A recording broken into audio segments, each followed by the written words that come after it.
नमस्कार, मैं हूं आरजू अंसारी और आप देख रहे हैं राष्ट्रीय जगत विजन न्यूज। छत्तीसगढ़ में बदहाल स्वास्थ्य व्यवस्था पर हाई कोर्ट ने कड़ी नाराजगी जताई है।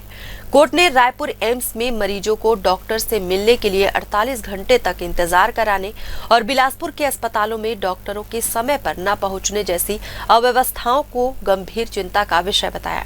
कोर्ट ने कहा कि राज्य की अधिकांश जनता सरकारी अस्पतालों पर निर्भर है, ऐसे में वहां की लापरवाही अस्वीकार्य है।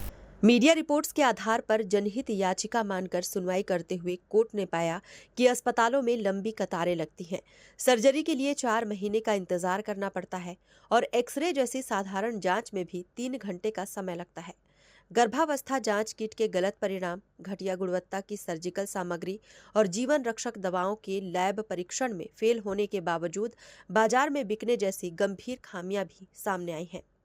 बिलासपुर के एक सामुदायिक स्वास्थ्य केंद्र में रिकॉर्ड में 15 डॉक्टर दर्ज थे, लेकिन सुबह 11 बजे तक कोई डॉक्टर मौजूद नहीं था।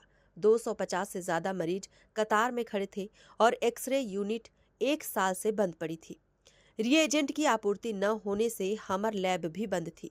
कोर्ट ने स्वास्थ्य विभाग के सचिव को व्यक्तिगत शपथ पत्र प्रस्तुत करने के निर्देश दिए हैं। चीफ जस्टिस रमेश कुमार सिन्हा की डिवीजन बेंच ने इस मामले की अगली सुनवाई 12 अगस्त को तय की है। फिलहाल इस खबर में बस इतना ही। देश प्रदेश की खबरों से अपडेटेड रहने के लिए हमारे चैनल को सब्सक्राइब करें और नए खबरों के नोटिफिकेशन के लिए बेल आइकॉन जरूर दबाएं। नमस्कार।